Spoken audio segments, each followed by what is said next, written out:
Welcome to today's video.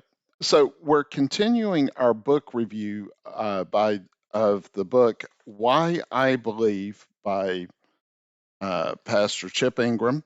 For those of you who've not joined us during the previous parts, um, we're discussing Christian Apologetics. This is a class that my church is doing. And apologetics is simply the reason why we believe the things that we believe. So far in this book, Pastor Ingram has covered in part one was an introduction. Part two, we got into chapter one, which is why we believe in the resurrection of Jesus. Uh, Chapter two was, did Jesus really die? Chapter three and four, we discussed why we believe the Bible is the Word of God. Chapter 5 was why I believe in life after death. If you're just joining us, I'll have linked at the end and in the description below. Please check out the playlist if you're interested in this full book review. Um, you can check those areas out there. So, uh, chapter 6 is why I believe in creation. That's what we're going to be covering today. So Pastor Ingram starts this chapter talking about his childhood, how his parents were both educators, and he was raised in a home where they went to church, but it was more ceremonial. They didn't read the Bible, all that stuff. But it was like God was compartmentalized into a separate section from everything else. In other words, you had uh, kind of like the separation of church and state type mentality. And I don't believe that this is unique for Pastor Ingram. I believe most people, even among Christians, there's seems to be a separation between the things we learn about and talk about at church and the things that we accept in general everyday life. So, a discussion question for you to think about as we're going through this. Do you believe that you're a special creation of God or just a byproduct of natural processes over millennials of time or something in between? Where do you stand right now? Now, this subject is something that's very near and dear to me. I'm going to tell you right now, I am very biased on this subject. For me personally, 30 years ago, I became convinced that the teachings on evolution uh, has been the biggest thing that has weakened the faith of the Christian community. It's caused doubt in most Christians, and it's led to this compartmentalization. Uh, so people are like, well, there's evolution. This is what's been scientifically proven. Um, and I don't buy that. That's just me.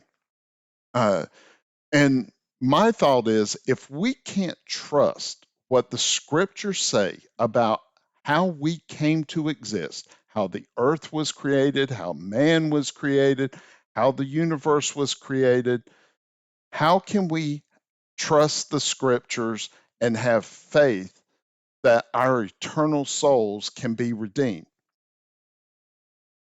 If you've been following me through this series, you know that it, it would be fair to say I've been a little bit disappointed in Pastor Ingram's book here. Look, I don't know Pastor Ingram. This is a book my pastor at my church picked out for our church to go through on Wednesday nights. But uh, there, so far in this book, it has been very, very, very surface level. While I was doing the slides and everything from this, it's going to look like this video is going to end abruptly. And the reason for that is there's really not a lot here. I'm going to interject a few things here and there, but I'm going to stick to mainly his points. And it looks like he continues this thought process, and he calls it another chapter in chapter 7, which is something I've complained about several times in this video series. I need to look up who the editor is for Baker Books, but and I'll probably put this in some conclusion video down the line, but the basic thing is here, I would say that, you know, this is what happens when you have a pastor who's also an author. His publisher calls and says, hey, we want a book. He dusts off some sermon notes and he throws it into a book. That's my take on this. But let's look at the reasons Pastor Ingram gives for why we should believe in creation. Keep in mind that these are Pastor Ingram's arguments, not necessarily mine. So let's look at these few slides I've created. So Pastor Ingram begins by discussing the origin of life. And he talks about how throughout human history and culture, we have tons of creation stories. There's not just the Christian version of the creation story. Almost every culture has some type of creation story. And the reason for that he gives for that are these 5 reasons. When we look at our planet and the universe, we see, number one, that it displays an incredible amount of order. And when you look at this order, it's, did this happen by chance, as some teach, or is it the result of some intelligent design? Now, when we look back, we've never seen anything happening by chance. If you're a parent and your child doesn't like to clean their room, have you ever seen by chance that the room, without any human intervention, just happens to clean itself? Have you ever seen, has anyone ever documented scientifically an area that just, you know, got wiped out by a disaster, and it, you know, like, for example, like the Chernobyl disaster? Yes, plant life and animal life are returning to that area, even though there's high radioactivity. But, you know, that's just part of the natural cycle that's already in place. What we're talking about, we've never seen just out of chaos something get put back together. This is not Pastor Ingram's thoughts. This is me. But for example, if you've watched documentaries, if you learned in school, how do stars form? Stars form when dust starts to get attracted by gravity, and you get a ball and all this gravity, and then the gravity gets so intense that it sparks combustion.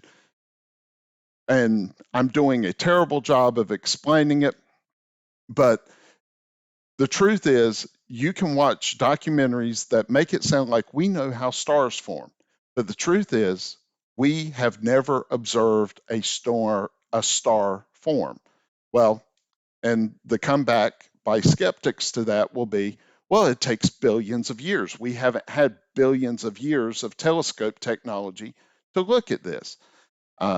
So I'm going to leave it there for right now. So if the first 3 statements Pastor Ingram makes, so he then, and he claims that this is coming from, you know, scientists, philosophers. This is kind of like the 5 points that, in fact, let me read exactly how he says it. He before he does this list, He says, contemporary philosophers, theologians, scientists have stated the argument like this. And then he lists these 5 points. So, number 4. So if the first 3, then it must be the product of intelligent design. And since the design is the product of a designer, the universe is a product of a designer. So here's a discussion question for you to think about while I kind of ramble on here with a little commentary on this. If there is a designer, does it have to be God? There are many who believe in intelligent design, but deny the God of Christianity and Judaism. So I'm sure if anybody has even gotten to this point, my comment section is already getting filled with negative comments here.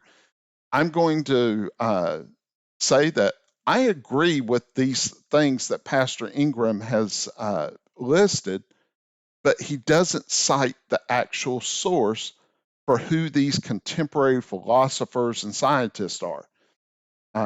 Any skeptic that's watched this video to this point will say, Pastor Ingram has framed this point in a way to validate the argument that he wishes to make later in this book. And they could even say, they could point out examples of people who disagree with these 5 points, and they would be right as skeptics. Uh, you know, it is true that there are those who believe in intelligent design and deny the existence of God. There are agnostics who think that we can't know God, but someone had to design this because there's getting to be several holes in current evolutionary and cosmology theories. So, a theory that's gained popularity over the last few decades is panspermia. And basically, what panspermia teaches is that, yes, evolution happened the way we thought it did, but to kick off evolution, you either by some natural causes or a super intelligent race of people have guided our evolution. And this seems to solve some of the problems that current scientific theories have. But the problem is they've moved the whole creation issue to billions of years ago, almost like Star Wars, a long time ago, long ago in a galaxy far, far away. That they've moved the questions somewhere else. So on one side, so a skeptic of panspermia could say, a Christian skeptic could say, you only just pushed the problem billions of years ago and somewhere else. Who created those super intelligent beings? How did they come about?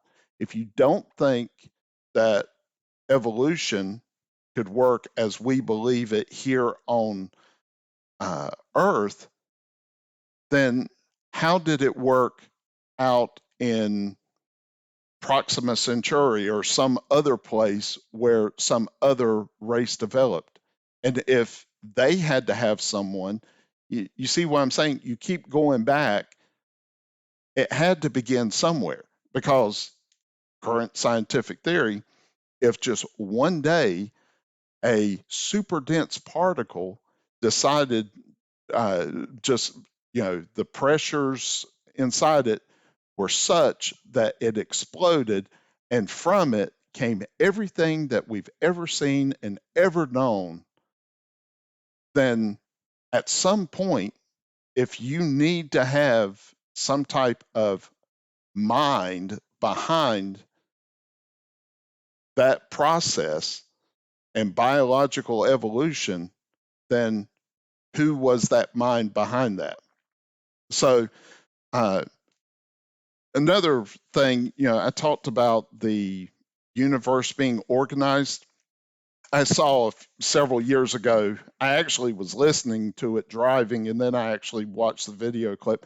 I was listening to the Joe Rogan podcast, and he had Neil deGrasse Tyson on there. And Neil deGrasse Tyson, if you don't know, he's one of the more prominent science educators. He's actually the one responsible for Pluto no longer being a planet. He was part of that committee that said that Pluto doesn't rate the status of a planet. So be mad at him if you don't like Pluto being a planet.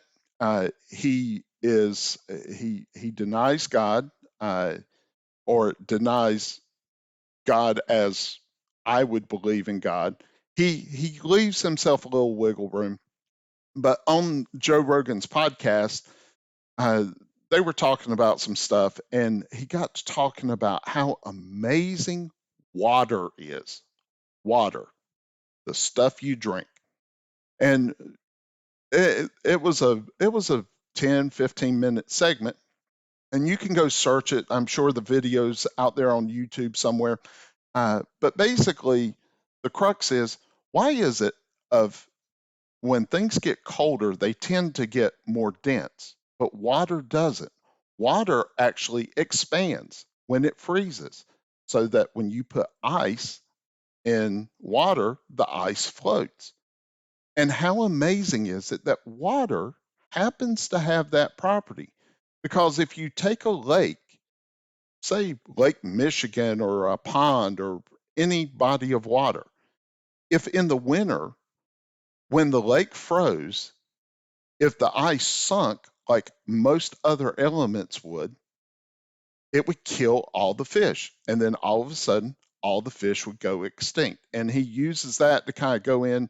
And then he kind of goes from there, and he starts talking things about evolution and stuff. And it's like, wow, what an amazing coincidence that water happens to have these properties that just so happens to allow for, because in biological evolution, everything came from the sea.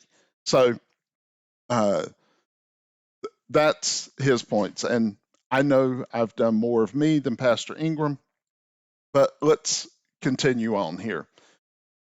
So, through the remainder of this chapter, Pastor Ingram is essentially comparing, you've got option one or you got option two. You got evolution or you have creation. Everything's really a variation of these choices. So, uh, evolution, if you believe in that, everything in life is related through one common ancestor, and diversity in the species occurs through genetic modification, through natural selection. He does note, and I want to point this out as well, there is something known as macroevolution and microevolution. So, macroevolution is large scale Darwinian evolution. That's what I have a problem with. Myself and most reputable people who study these types of things do not have a problem with microevolution. What is microevolution? Microevolution is changes within a species. In other words, we believe that dogs have a common ancestor in the wolf. And so you take a wolf, and you can see this, and I use dogs because we breed dogs. If you want a dog with short hair, you breed other dogs with short hair, and then you will get a breed of dog. That is microevolution. But at the end of the day, no matter how much breeding you do, you will have a dog at the end of the day. A wolf is a type of dog. A chihuahua is a type of dog. A poodle is a type of dog. Macroevolution says a dog becomes a cat. That is that is where I see the problem, that uh, from a common ancestor, all mammal species arrived. And the mammals arrived from amoebas, and the amoeba, it's crazy. All plant life evolved like that. In fact, a couple years ago, the wife and I were sitting watching TV, and she likes nature documentaries and things about animals. And we were watching something on hummingbirds, and it was narrated by David Attenborough.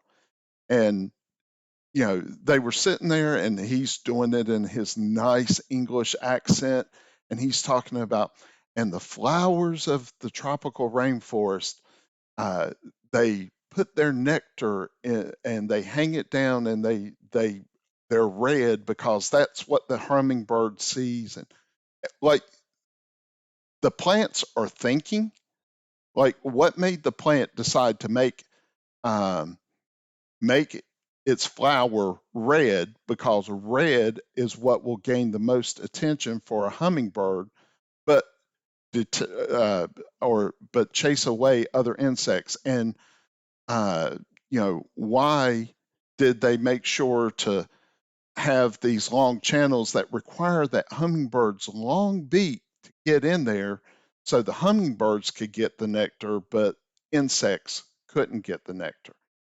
That's the accepted scientific theory. And omnipotent, and then you've got the creation side.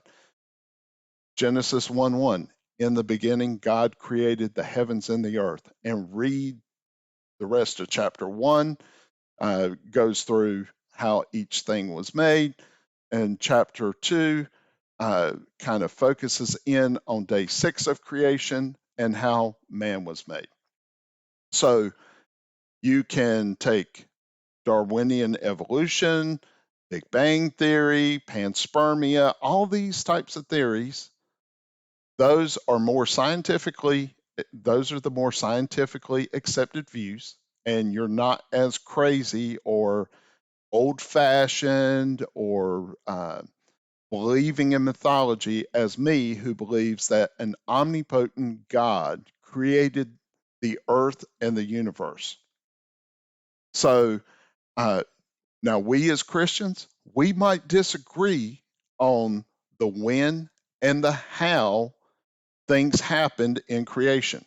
I personally tend to lean more towards a young earth creationist, because we have the genealogies in Genesis. There are some who believe between Genesis chapter 1, verse 1 and Genesis 1, verse 2, there is a gap of an indeterminate period of time. Some people have civilizations existing in that time period. But at the end of the day, the important thing is, did God create us? I believe that creation was a supernatural event, and and us being in the natural world, it's really impossible for us to fully understand the how God created it. It's like going to Matthew chapter 14 and seeing the account where Jesus, he's been preaching. There's over 5,000 men. So that's not even counting the women and the children. There's 5,000 men, and it's getting late in the day, and it's like, we need to send these folks away, but surely they're going to be hungry, but we have no food to feed them. And they find this little boy, and this little boy has 5 little loaves and 2 little fishes. And Jesus starts breaking, dividing these things, and he feeds 5,000 men. It could have been much more when you add in women and children. So, how did Christ do that? I can't scientifically explain it. It's a miracle. A miracle is supernatural. It is above the natural. And as a Christian, I see that account, and I see Christ showing his godhood in that he is creating something from nothing. In the natural world, you can't create something from nothing. Uh, uh, Matter can neither be created nor destroyed, only change states. But yet we see Christ creating matter in, in the means of breaking the loaves and dividing the fish. By the way, as a little bonus, this is not Pastor Ingram, this is me. You want to see your oldest ancestor? I went to the Smithsonian Museum of Natural History earlier this year, and these are pictures I actually took.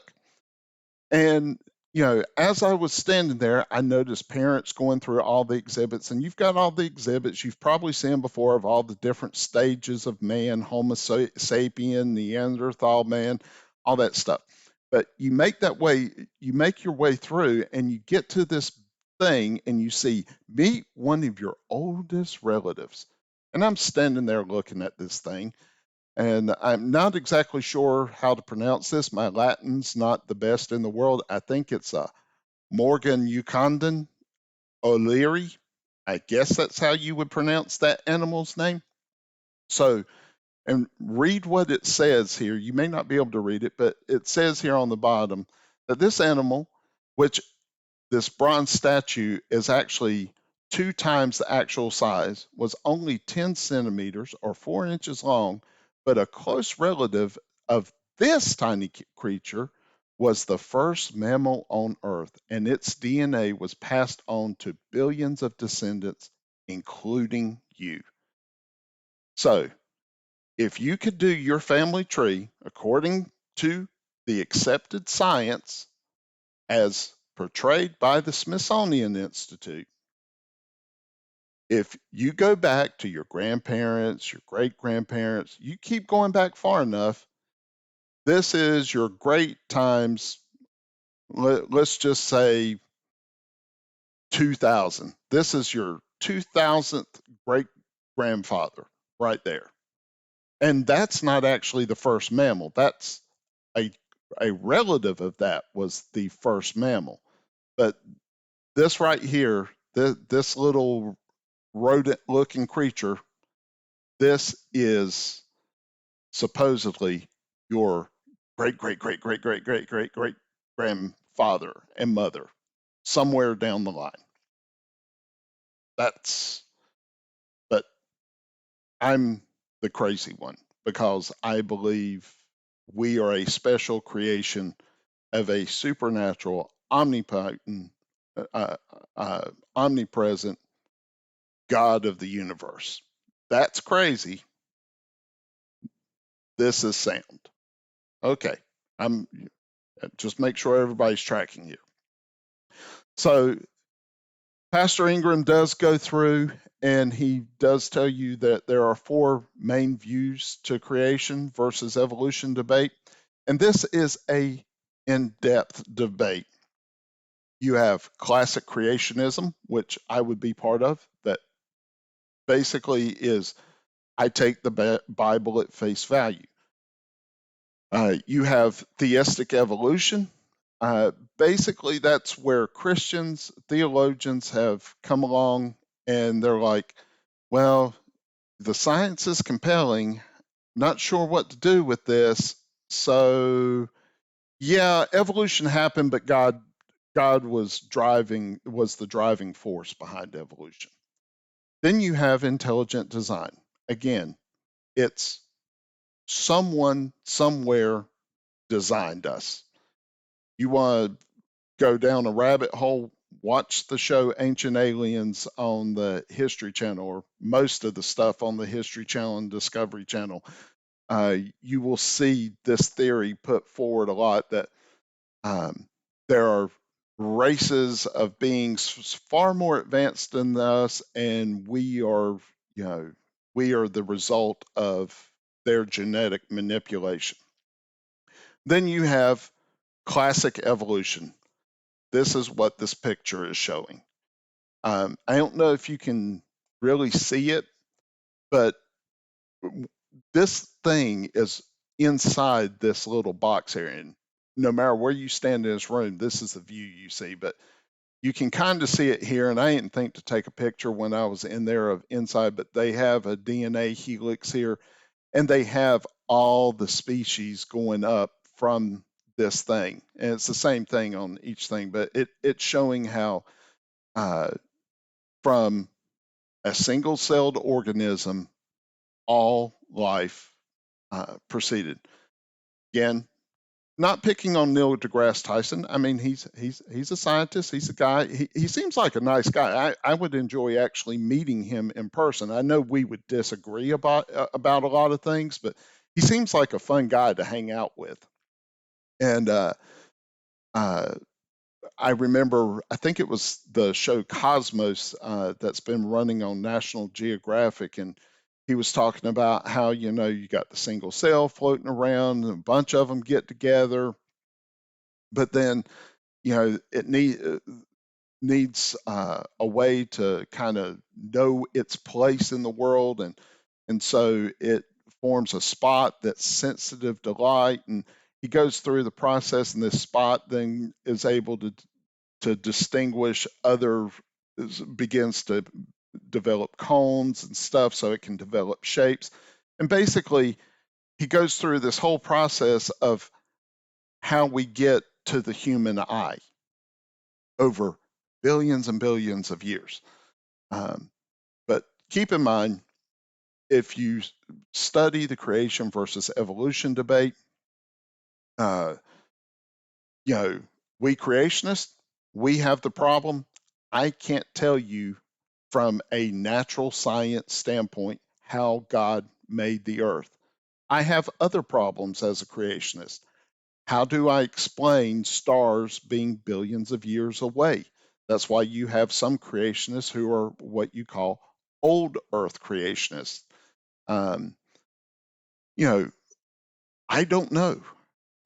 But it's kind of like, again, you've got to think the human race in comparison to God, we are children. And just like if your child asks you a complex question, you're going to really simplify the answer so that they can somewhat comprehend what you're trying to explain to them. Uh, the Bible is the same way. Genesis is how did we get here? Where did we come from? Simplified enough that we could understand. And then creation science is going back and looking at that. So the remainder of this chapter, Pastor Ingram, uh, all he really does is restate the same things over and over. He asks a question, he says, creationists say this, evolutionists say this. He's basically stating both sides of the argument, but he doesn't really offer any proof. He does cite certain scientists, this scientist said this scientist said that, but it's not anything uh, ground earth changing. So, and I know Pastor Ingram is not claiming to do a comprehensive deep dive into the creation versus evolution debate, but truthfully, and I can't remember, I was looking while I was studying. I can't remember where I saw it in this book, but there was somewhere in this book he was talking about, if you know someone skeptical like he was when he was a young man, to when you're finished with this book, hand this book off to him. Truth is, there's nothing in this chapter that I see that would sway any skeptic's opinion. This, truthfully, is not apologetics. These are sermon notes for Christians. These are things to say, hey, the evolutionists, they have problems, and some of their own agnostic, atheistic counterparts, they see some problems with the theory of evolution and other things. They don't know what the solution is, but it's not God, but you know, because God doesn't exist. So the that's That's what a skeptic would say. I've said this in other videos. I think I've said it during this series. At the end of the day, things like this come down to your worldview. If you are so skeptical and hard hearted that the possibility of God is something you are not even willing to consider, I can bring all the evidence and all the science I want to it. If you are convinced that God doesn't exist, this is not this is not going to change it. That's why when you see these debates versus, Ken Ham of Answers in Genesis versus Bill Nye the Science Guy, uh, why don't those things sway anyone? Because we as creationists, a lot of times we're always trying to answer in a natural science framework, things that are supernatural. So if we don't allow for the supernatural, then you cannot explain either via creation or evolution how we got here. If there is not a God, then and you want me to prove creation, but I can't use God, I can't prove creation. Creation science, it's like a forensic science.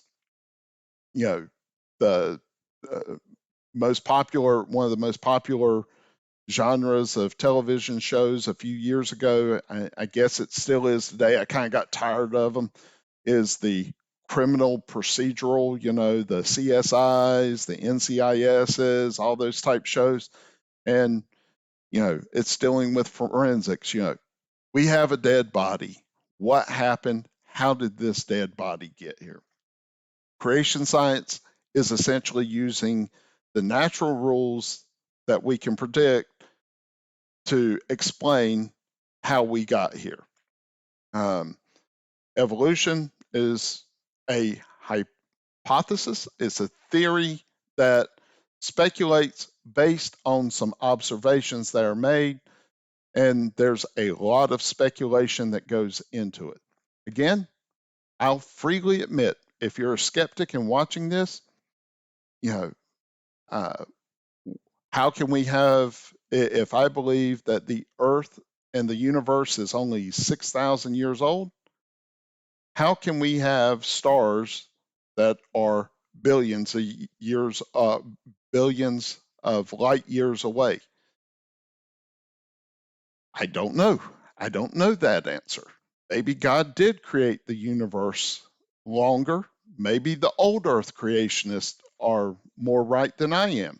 Um, but it doesn't change what I believe at my core. In the beginning, God created the heavens and the earth. Um, God created man. Those things, when they happened, how they happened, I don't know, but I believe they did happen. If I can't believe that, how can I believe that Jesus dying on a cross, and we've talked about that in previous, we know that there was a historical Jesus. We know that he died on a cross. How do we know that that was sufficient to save my soul? Because the scriptures tell me it is. If I can't trust the scriptures on creation, I can't trust the scriptures on salvation. I did a video a while back talking about the Tesla bot because it was in the news, and they were, I think I titled it something like "If Evolution Was So Easy," or something like, I can't even remember the title. It was something like, I was basically saying we expect nature and the universe with no intelligent direction whatsoever to have just things fall into place that allows you to be sitting here and watching this YouTube video. But yet, you've got people like Elon Musk, you've got Boston Dynamics, you've got these companies trying to create a humanoid robot with technology. We have AI. That's been big for 2023. Chat GPT came on the scene, and then there's other people working on other AI engines. Everybody's scared about AI. There are some things to be concerned about with AI, but why doesn't AI just evolve itself? I mean, you still need a human being to say, uh, like I've heard it said like this, like you could take Chat GPT 3 and you could say, you could do a prompt if you could get the source code to Chat GPT or GTP, one of those. Anyway, you could take uh, Chat GTP and 3 and say, here's the code, improve this code. And it would make some minor improvements. Then you can call that GPT-4. Then you tell GPT, here's your source code, write this code better. But it still requires a human being prompting it to write that code. Or how many engineers do Boston Dynamics, Tesla, all these companies employ to design and build a robot? Or you take people who have a hard time having children. You've got this in vitro fertilization. Well, with the technology we have today, why can't we just take the 4 amino acids, adenine, thymine, guanine, and I'm butchering the names, but there's 4 amino acids, ACGT is their initials.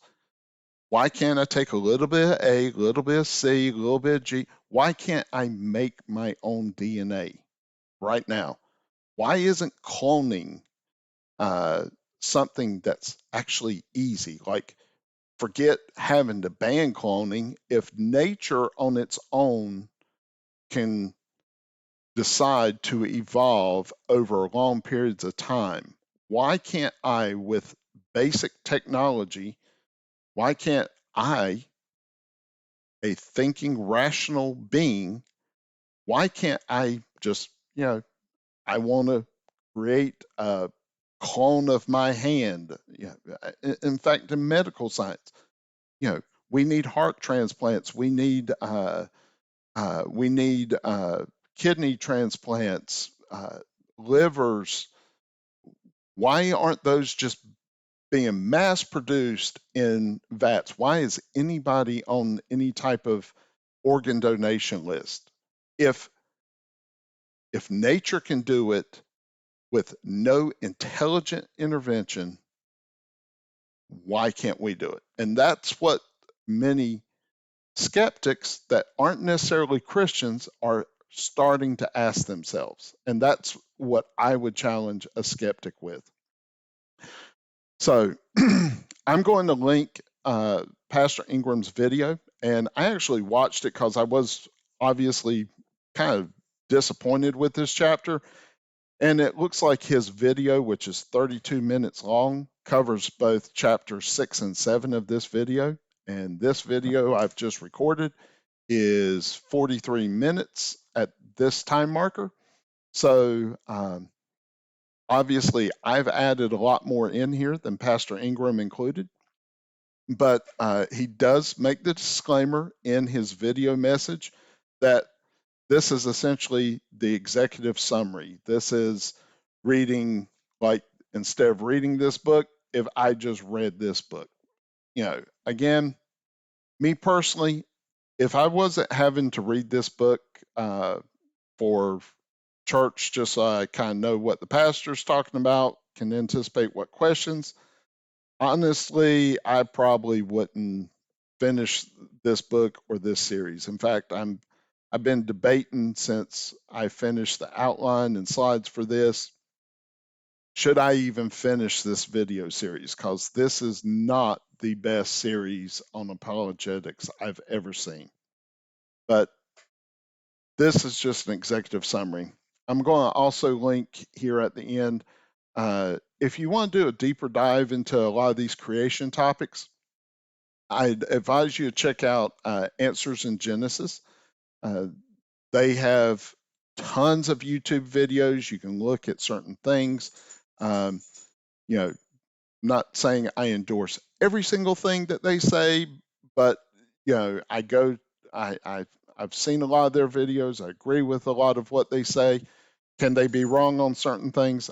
Yes, but I think they have a very good YouTube presence, and they also have a website where you can ask questions and things like that. So, with that, thank you for watching if you've gotten this far. And as always, remember Matthew 6:33, but seek ye first the kingdom of God and his righteousness, and all these things shall be added unto you. Until next time, have a great day.